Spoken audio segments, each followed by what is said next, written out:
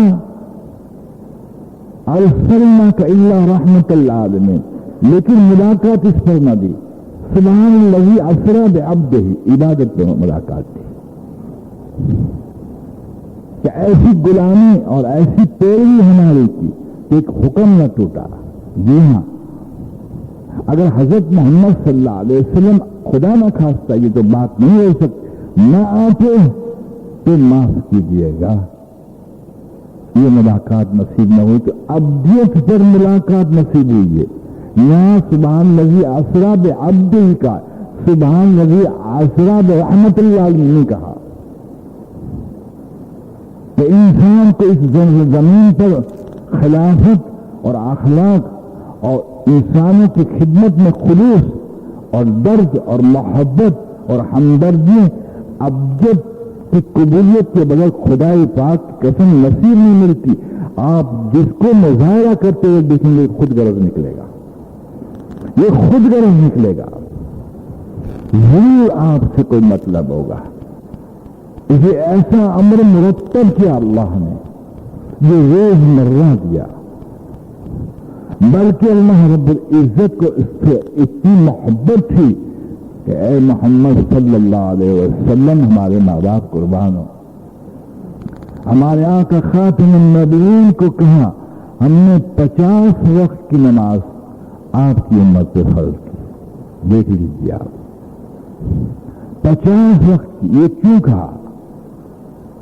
ایک حقیقت کو سمجھانا چاہتے تھے. اور واقعی اگر 50 وقت کی نماز قبول ہو جاتی حضور کر لیتے اور اس کو کہ 50 وقت نماز پڑھنی پڑتی تو معلوم ہوا کہ ہم پر کمانا فرض عبادت کے بعد نہ آتا. منی سلوا جیسے بنی اسرائیل کو اتارا اس طرح اللہ جنت سے ہمیں بھی کھانے اتارتا. اسے معلوم ہے کہ اللہ چاہتے تھے کہ تمہاری پرورش میں دیر سے کروں، تم رات دن میری عبادت کرتے رہو. لیکن اللہ بڑے کریم ہے، ان کی حکمتیں، اس کی مصلحتیں عجیب ہوتی ہیں. حضور صلی اللہ علیہ وسلم نے چونو چرا نہ کیا بلکہ یہ سن کر چل پڑے، گویا کہ قبول کر لیا. عیسیٰ علیہ السلام موجود تھے آسمان پر، جسم قبر میں تھے. جسم کہاں تھا؟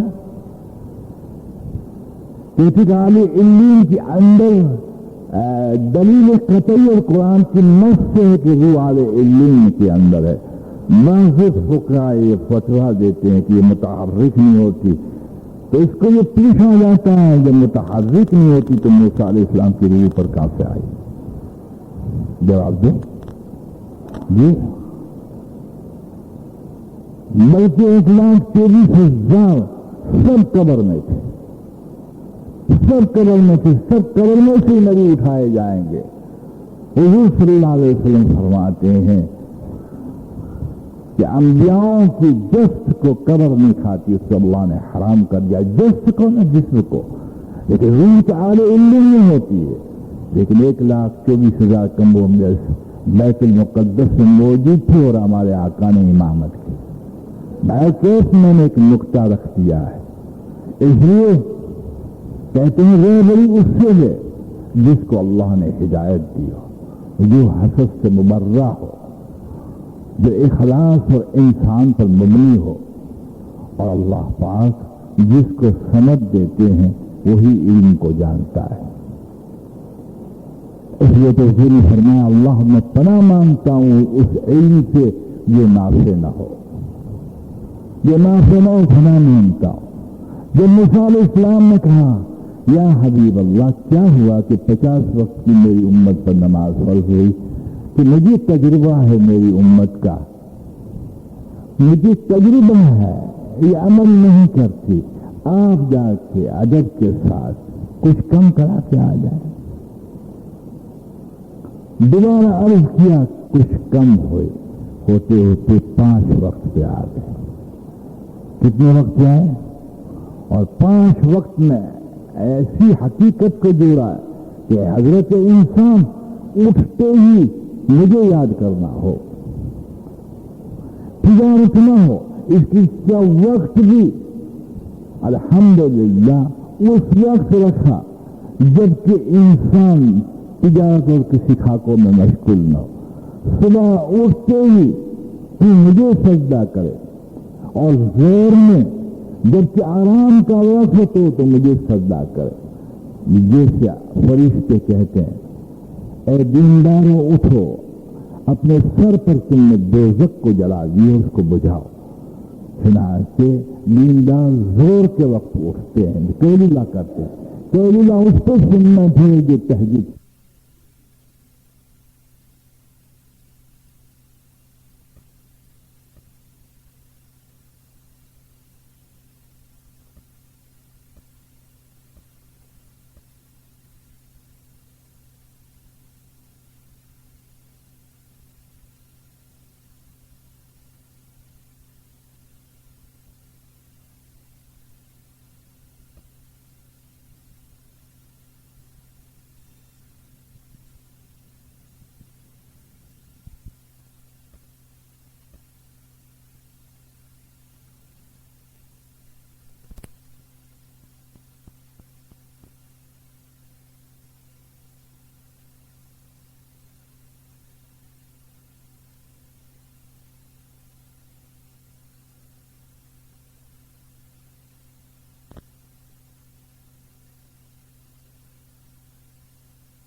اپنی دوزخ کو بجھاؤ.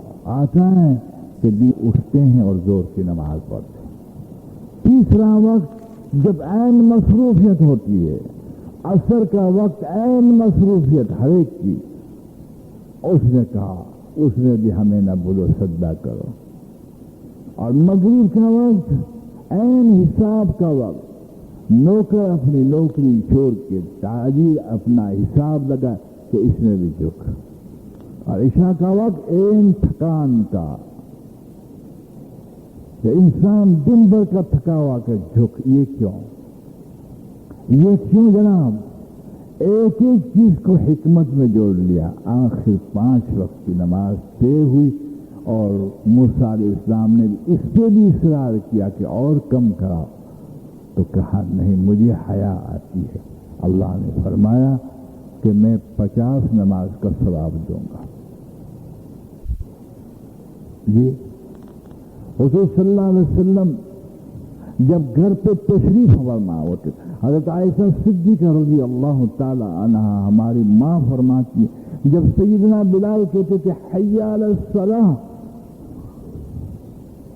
تو کیا فرمایا کہ جیسے حضور ہم کو پہچانتے ہی نہیں کہ ہم کون ہیں. تعلق ہے، اور جانتے تھے کہ اس کی اہمیت کیا ہے، کہ عبادت اللہ کے تعلق کے لیے ہے، اور ہر تعلق میں آزمائش ہے. فرمایا ہمیں پہچانتی تھی کہ ہم کیا ہوتے تھے خراب. اور کیا کہا؟ حی علی الفلاح، صلاح کو فلاح قرار دیا. نجات کی طرف چل، دوزخ سے نجات، میرے غصے سے نجات، تنگ دستی سے نجات، مصیبتوں سے نجات، ہر مشکل سے نجات. حی علی الفلاح، چل. کہ حیا کی معنی دوڑے کے نہیں، دوڑنا ممنوع ہے. حیا وقار کے ساتھ چل، دوڑنا بے ادبی ہے. اس لیے حضور صلی اللہ علیہ وسلم نے فرمایا کہ جب مؤذن کہے حی علی الفلاح تو تم دوڑو نہیں. کوئی اس معقول کے تحت تمہیں خطرہ ہو کہ ایک نماز ایک آیات چلی، ایک رکعت چلی جائے گی، تو فکر نہ کرو. نیت کے اعتبار سے اللہ تمہیں اس کا ثواب دے گا، لیکن دوڑو نہیں. اس لیے کہ دوڑنا جو ہے یہ وقار کے خلاف ہے، ادب کے خلاف. تو فلاح کی طرف بلایا. اور اس وقت یہ حکم جب نازل ہوا ہے، سنو اللہ اکبر، اس کے ذریعے صحابہ نے اپنی زندگی کو ایسا بنایا اور ایسی قبولیت پہ پہنچایا کہ اللہ رب العزت نے اس سرزمین کی خلافت دے دی اور وعدے کے پکے نکلے۔ اس لیے حضور صلی اللہ علیہ وسلم فرماتے جس کے پاس وعدہ نہیں اس کے پاس دین نہیں، نماز کا مسئلہ ہی کہاں رہا؟ جب نماز صحیح نہیں تو وعدہ کیسا؟ اور اکثر آپ خطاب فرماتے تھے کہ جس کے پاس وعدہ نہیں اس کے پاس دین نہیں، اور فرماتے تھے جس کے پاس امانت نہیں اس کا ایمان نہیں۔ یاد رکھیے امانت مال کی نہیں ہے، ہم نے امانت اٹھائی ہے لا الہ الا اللہ میں کہ تیرا حکم پورا کریں گے، یہ اللہ کی امانت ہے۔ جو امانت پوری نہیں کرتا اس کا ایمان، حضور نے فرمایا اس کا ایمان۔ سورج کو کہا، آسمان کو کہا، بحر و بحر کو اللہ نے کہا کہ میری یہ امانت اٹھاؤ، سب نے عاجزانہ کہا ہمارے بس کی بات، جلومن جہولا کہا انسان نے اس بار کو اٹھا لیا۔ یاد رکھیے جو امانت کے دور احکامات الہیہ کے ہم پہ ڈالے اس کو پورا نہیں کریں گے، امید شفاعت کی بھی نہ رکھیں۔ اسی اللہ رب العزت نے جہاں پہلا امر معراج میں بلا کر دیا وہاں پہلا حساب مصر میں بھی یہی رکھا، پہلا حساب نماز کا ہوگا۔ اگر نماز نہ پڑھی گیا اور نماز صحیح نہ ہوئی قبول نہیں تو بھی گیا۔ اس لیے اس کو مزین کیا، اخلاص کے ساتھ مزین کیا، ایمان کے ساتھ مزین کیا اور علم صحیح کے ساتھ مزین کیا، اوقات سے مزین کیا اور تنظیم امت کو عطا فرمایا۔ کہاں تک اس کے پہلو کو بیان کریں؟ آپ بتائیے، آپ اور ہم اس وقت کاندھے سے کاندھے ملا کر بیٹھا، یہ نماز کی برکت ہے۔ اگر نماز نہ ہوتی تو 100 سال تک ہم یہاں کیسے جمع ہوتے؟ عیدگاہ پہ کیسے جمع ہوتے؟ حج پہ کیسے جمع ہوتے؟ یعنی کہ عبادت امت کے اندر ایک جوڑ پیدا کرتی ہے، لیکن جب ہماری نمازیں اس سطح پر نہ ہو جو اللہ سے ہمارا تعلق نہ ہو تو دل پھٹے ہوئے ہوتے ہیں۔ ایک ہی شخص میں ایک آدمی کسی کو گرکتا ہے کہ یہ وہابڑا بیٹھا ہے، کہ یہ بریلوی بیٹھا ہے، غلط کہہ رہا ہوں، یہ مہاجر بیٹھا ہوا، یہ سندھی بیٹھا ہوا، یہ فلاں بیٹھا، یہ فلاں بیٹھا ہوا، غلط بات ہے۔ یہ کالا بیٹھا ہوا، یہ فقیر بیٹھا ہوا، ہر تعصب کو حضور صلی اللہ علیہ وسلم نے ختم فرمایا۔ ابدیت اس پر لے آئے، اللہ اکبر، کہ اللہ کے بندے سب ہیں اور تم نے مقدم اور اعلیٰ عرصہ وہ ہیں۔ جی ہاں، جو تقوی میں سب کر بر کر ہے، اور تقوی کا معیار انسان کو اس وقت ملتا ہے، سنو، اور جب تقوی نصیب ہوتا ہے تو اس کی ابدیت قبول ہو جاتی ہے۔ اللہ اکبر۔ یہ نہیں کہ ابدیت میں انکشاف نہیں رکھا، بلکہ ابدیت میں عبادت کے دوران انکشاف ہو، اہل اللہ فرماتے وہ حق ہوتا ہے، وہ سچا ہوتا ہے، اللہ وہ سچا ہوتا ہے۔ انشاءاللہ تعالیٰ اس کو چلائیں تو کئی مہینوں تک یہ موضوع چل سکتا ہے، لیکن سیدھا جو عرض کروں تو سن لیجئے کہ صحابہ نے اس سے کتنا استفادہ حاصل کیا اور ہم نے اس کو صحیح نہ بنا کر کتنا نقصان اٹھایا۔ ہمیں پتہ نہیں ہے، کسی اہل دل کو پوچھو کہ یہ برکتیں اڑ گئی، کھیتوں میں گندم کی برکتیں اڑ رہی ہیں، اقتصادی نظام اتنا ہے پھر بھی بجٹ پورا نہیں ہوتا، تاجروں کے اندر برکتیں نہیں ہیں، ملازموں میں جوڑ نہیں ہے، کہیں خیر و خوبی نہیں ہے، کہ اس لیے نہیں ہے کہ اللہ کا تعلق نہیں ہے، کہ کیوں نہیں ہے؟ کہ نماز اول نہیں ہے اور ہے تو صحیح نہیں۔ معاشرہ خدا پاک کی قسم اب جب پہ آ جائے تو کوئی محنت کرنے کی ضرورت نہیں کسی چیز کی۔ چنانچہ ایک صحابی گھر پہ تشریف لاتے، اپنی بیوی کو پوچھتے کچھ کھانے کے لیے ہے؟ فرمایا کچھ نہیں۔ اللہ اللہ، اس لیے کہ فاقی اللہ اس کو دیتے ہیں جس کو محبوب رکھتے ہیں۔ بھی ہاں، قارون اس کو بناتے ہیں جس سے نفرت کرتے ہیں۔ ہمیں پتہ نہیں کہ عطا کس کو کہتے ہیں، بشر کو کیسے بنایا جاتا ہے۔ اللہ ہمیں دین کی سمجھ دے۔ آپ تشریف لے گئے مسجد میں، سنیے، 2 رکعت صلاۃ الحاجت پڑھی۔ دیکھو نماز سے کیا لیتے ہیں؟ صلاۃ الحاجت پڑھی، بیوی بات کو سمجھ گئی کہ حضور صلی اللہ علیہ وسلم نے یہی سکھایا ہے کہ مشکل میں، دکھ میں، درد میں، ہر چیز میں حضور صلی اللہ علیہ وسلم دشمن کے واروں میں نماز کے اندر داخل ہوتے ہیں، اللہ کی طرف نماز کے ذریعے رجوع ہوتے ہیں۔ واقعی میرا شوہر جو مسجد میں گیا ہے وہ اللہ سے ہی 2 رکعت پڑھ کے مانگے، تو میں کیوں نہ مانگوں؟ اس نے مصلی بچھایا تو اس نے مانگا۔ جب وہ پڑھ کے آئے تو بیوی نے دیکھا، داخل ہوئے تو کہا دیکھو یہ چکی چل رہی ہے، اور چکی میں سے آٹا نکل رہا تھا، گندم نہیں تھے، جب کوئی شے نہیں تھے، آٹا نکل رہا، آٹا خوب نکلا، اس پات کو سل کو صحابی نے اٹھا لیا، آٹا نکلنا بند ہو۔ سرکار جلوہ افروز سے مدینہ پاک میں فوراً سرکار کی خدمت میں گئے، یا حبیب اللہ یہ ہوا۔ آپ نے فرمایا اگر تو پات کو نہ اٹھاتا سل کو تو قیامت تک آٹا نکلتا رہتا۔ ہماری نمازوں نے ہم کو کیا دلایا؟ کچھ نہیں، تو پھر نماز نہیں۔ اسی کہ نماز انسان کو بنانے کے لیے آئی ہے اور خدا پاک کی قسم سب کو دلانے کے لیے۔ جب بیوی نے کیا کہا کہ حضرت آپ جب صلاۃ الحاجات پڑھنے گئے تھے میں سمجھ گیا تو میں نے بھی پڑھی ہے، آئیے۔ جب چولہے کے قریب گئے تندور کے تو اس میں روٹیاں لگی ہوئی تھی۔ ایک واقعہ نہیں، ہزارہ واقعات ہیں کہ دنیا میں انہوں نے اپنی زندگی کے اندر اپنی ذات کو غلام بنا لیا، اور جس کو اللہ اپنا غلام بنا لے، اللہ اکبر، اسی کو ہی قطب بناتے ہیں، اسی کو ہی ابدال بناتے ہیں، اسی کو ہی غوث بناتے ہیں۔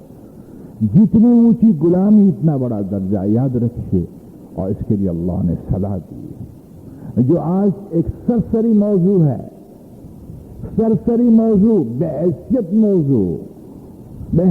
موضوع، ایک کوئی عالم یا اللہ والا کوئی کہ یہ خصوصی ذکر ہے تو شوق اور ذوق سے پڑھا جائے گا کہ واقعی اس میں کچھ ملے گا، حالانکہ آپ کو پتہ ہے حضرت محمد صلی اللہ علیہ وسلم کی شریعت مطہرہ کو بادب پوچھئے کہ ذکر اکبر کیا ہے کہ نماز ہے۔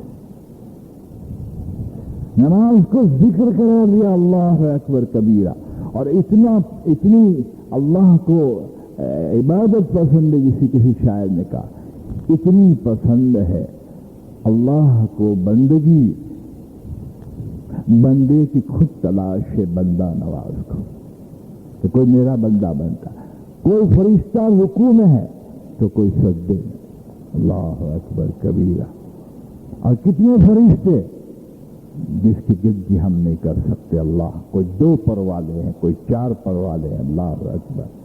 تو میں نے کہا دوستو، اگر جمعہ تم نے پڑھ لیا اور نماز نہ پڑھ لی تو تم بھولے دوست، بھولے آتا ہے۔ حضرت علی کرم اللہ وجہ فرماتے ہیں کہ ایک شخص جان بوجھ کے نماز کو قضا کر دے تو 1 عقب جہنم میں جلے گا۔ کہا یا حضرت 1 عقب کی شرح کیا ہے؟ کہ 80 سال، کہ میسر کے حساب سے 8 لاکھ سال تک جہنم میں جلے گا ایک نماز قضا کرنے پر۔ تو اتنی بڑی سزا کہ اتنا بڑا حکم ہے، خدا جانے کون ایمان پہ مرتا ہے اور کون نہیں مرتا۔